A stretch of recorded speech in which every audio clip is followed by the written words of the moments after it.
Are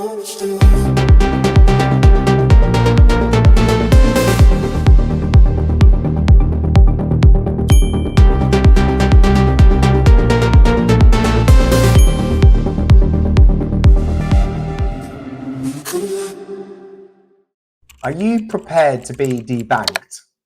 It's happening. It's happened to me. It's happened to many other people out there, including Kanye West. Have a look at this. You may have seen this a while back, but Kanye West basically got debanked for quite probably obvious reasons at the time. But then again, should anyone be debanked? Nigel Farage got debanked from Coutts Bank in London. But have a look at this. $140 million into JP Morgan. And I said, I want to talk to Jamie Dimon. Like, look at me. I'm just going in naive, multi-billionaire. Like, maybe Jamie Dimon will let me in on some deal flow. Wrong. And I start complaining online, and then they debank me for complaining. And so I'm about to get debanked. They're like, you need to go to Trump's, the bank, AXO, whatever. You got. So this is not just about Kanye West and publicizing what's happened with him. It's all about the narrative of it's happening out there. Okay, banks are debanking you all the time. Okay, I said it earlier on. Nigel Farage debanked from Coutts. You've got to get to that position in your life and understand actually your money in the bank is not your money. Okay, so let that sink in for a while and understand actually, why has Bitcoin taken off? Okay, no one's in charge of Bitcoin. Jamie Dimon at JP Morgan's not in charge of it. The government aren't in charge of it. You're not in charge of it, and I'm not in charge of it. It's not governed, and it's not looked after by any one entity, okay? Which is why it's beautiful, and it's why Bitcoin has become, hugely popular. So a little bit of information about that. What has really transpired this week has been absolutely immense. It's now the 11th of November, and you've probably all seen this. Whoever or whatever crypto you're into, if it's Bitcoin solely, or if you're actually into any other crypto entities, the bull run started. The bull run has officially started, and we're looking absolutely crazy out there. But before we move on, we're going to look at price action for Bitcoin. My price on Bitcoin for this year, or by the end of 2024, was $100,000, and we're about $17,000 away from that mark. Will we make it? Let me know your comments below. And the way the bull market's going at the moment, I'm pretty sure we're going to hit it, and we're going to hit it hard, which means we're up to Q1 next year, which basically means this bull run's going to keep going for December up to probably May next year, maximum. Okay, so don't forget, for all those people that are into any cryptocurrencies or Bitcoin, make sure you've got your exit point of when you're going to skim cash off. I said it in my last video. It's really important. Look at the profit exit fee that you're looking at taking and take your profits out. So many years ago, I looked at the S&P 500. I looked at stocks and shares, and I kind of pulled out of it. And probably up to about a year ago or 18 months ago, I went back into an index fund, which was okay. The return is there to a degree. But once you look at what those returns are and you compare it to where you are in Bitcoin, it becomes almost like a distant memory. You don't want to be participating in that. Well, I certainly didn't. I took all my money out and I put it into Bitcoin. So look at these areas. And there's a video I came across recently talking about, it was Tad Smith on LinkedIn. Small little video, but gives you a bit of an insight about the returns that you physically get from the S&P 500. And then when you compare this to Bitcoin, it's insane what you can actually get back in return. So let's have a little look at this video and get me your thoughts. It'd be really interesting to find out what people are thinking out there, because I want to know what the audience are thinking. I want to know what the perception is at the moment. Are you feeling really, really excited about the bull market? If so, leave your comments below. It'll be good to understand what your feelings are. But let's get this video up. The average year, the money printer goes, call it 8 to 10%, even in the Western countries, even in the OECD nations. And the average return on the S&P 500 is, call it 9-ish%, including dividends, maybe 9.7, maybe a little less. Mm-hmm. That it means that all of the work of the S&P 500, all of the value created there is actually the money printer. That to me was startling. I mean, to think about that, the fundamental notion that in a closed system or even an open system, when you're printing money at the rate of 8 to 10% a year, everything is losing value. And the things that appear to be gaining value are not gaining value. They're just keeping you even. So you can put all your money in the S&P 500 and you're not gaining any relative wealth at all. That's a startling insight. I mean, when you really think about the entire value of the S&P 500 on average over a long period of time, not even a long period of time, is equivalent to the money printer. That's, to me, a shock. And it was a shock that said, oh my goodness, how do you think about creating wealth that is relatively greater in this economy? And you have to look hard. You've got to look hard, and you've got to think to yourself, where else can I get a better return than the S&P 500? So what does that tell us? Well, it tells us pretty simply is, you put into your calculation of S&P 500 can give you a 10% return annualized. Okay. Factor in inflation into that. What's going to happen? Your purchasing power is depleted massively. And I know I keep saying this, let that sink in. It's going to be my slogan now. Let that sink in. So real estate, 4% growth per annum, or 5%, maybe maximum 10%, depending on the areas that you're in. I'm talking UK here, but let's globalize it, and let's let's put it on an average, right? But you compare, I'm going to talk about real estate now. Okay, so that's S&P 500 returning 10%. You factor in the erosion and purchasing power into that. You're not earning much money at all. In fact, your money is not safe in that fund. So looking at other areas such as Bitcoin, and we'll come on to what Bitcoin price is and price predictions for the near future, but look at what you can get out of the S&P 500. Okay, it's not much. Now let's talk about real estate. Okay, so any of my property investor friends, colleagues, or people who are watching this that are property investors, I keep talking about this on previous videos. I'm going to say it again, right? You look at a real estate property, that's your real estate property. What does it take to manage that property? Okay, you've got insurance, you've got maintenance, you've got voids if you do it on long-term let. Forget that if it's short-term, obviously, accommodation like Airbnb. You've got tax, and then you've got obviously problems with the actual property itself, running it and managing it. You need to physically either be there or you have someone to manage it. Okay, 5 issues about running real estate. Okay, so real estate's great in a portfolio, but what my view was, and what it was back in the 90s up until fairly recently, in the last 10 years, well, probably 5 years, I would say, since Bitcoin's becoming more and more important and it's made its mark in the market and it's become more mature, that essentially means, I hope you're enjoying the video so far, but most importantly, please go to our YouTube channel, have a look at the videos, like, share, subscribe, comment on the videos that you're watching. It all helps us grow the channel.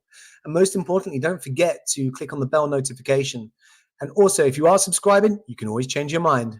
There's more buy-in. People are understanding it and the returns are much better. Obviously, I'm not sitting here on this video talking about altcoins and what altcoins we should go with and who's going to make the best return, who's going to short what coin.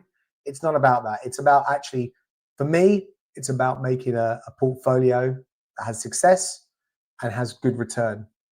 And I think Bitcoin can obviously achieve that. So with real estate, when you compare it to Bitcoin, it just has so many broken factors that you need to consider.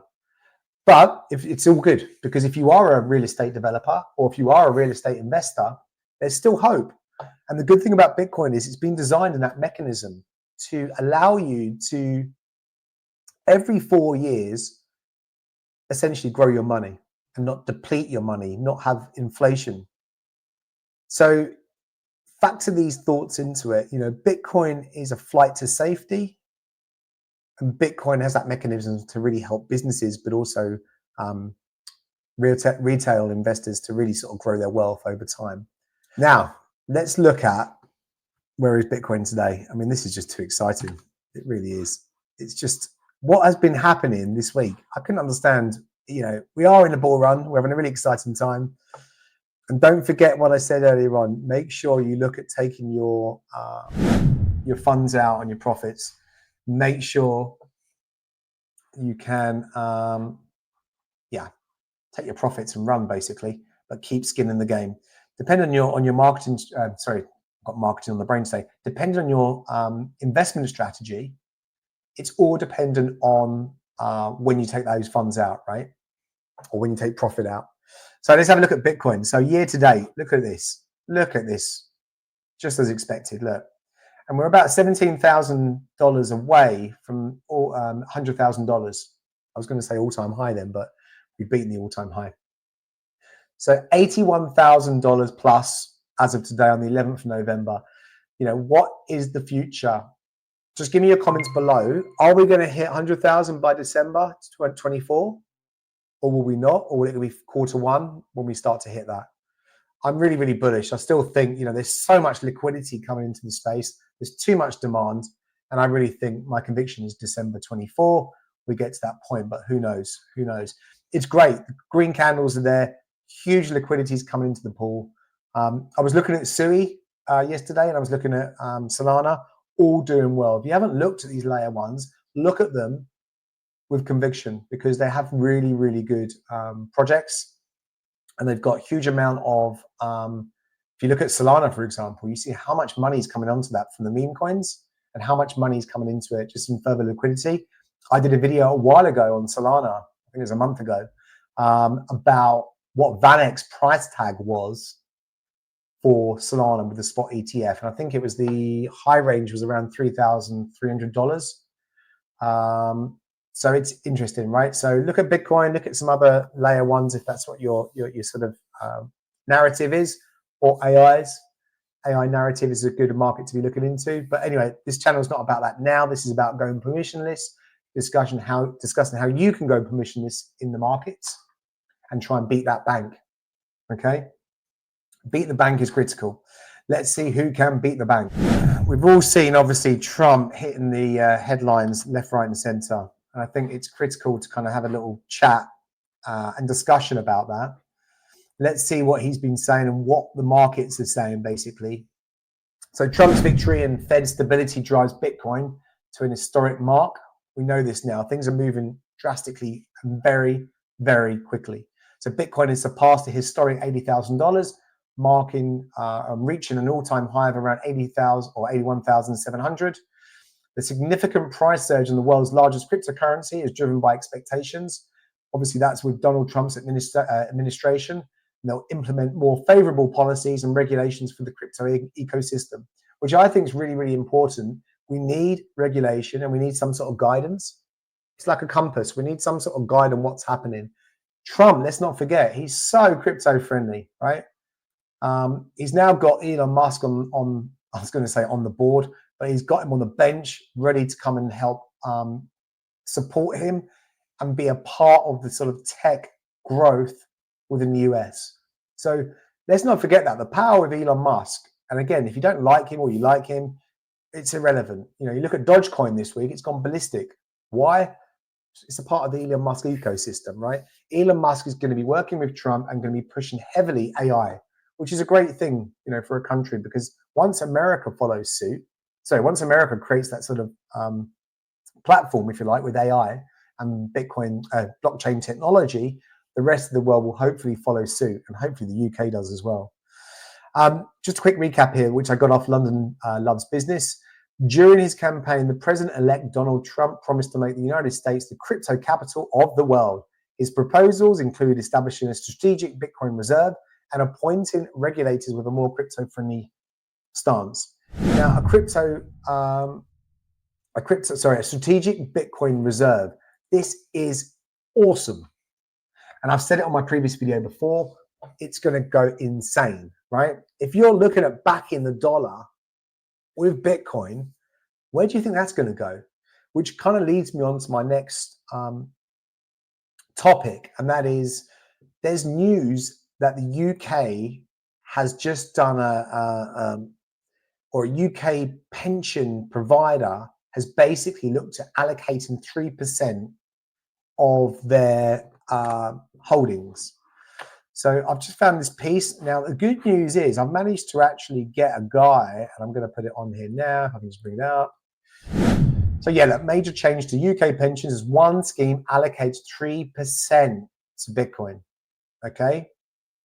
The first UK pension fund has invested in Bitcoin, making a potentially significant shift in investment strategies within the industry. And this was published on the express.co.uk, but you can get it on other mediums as well.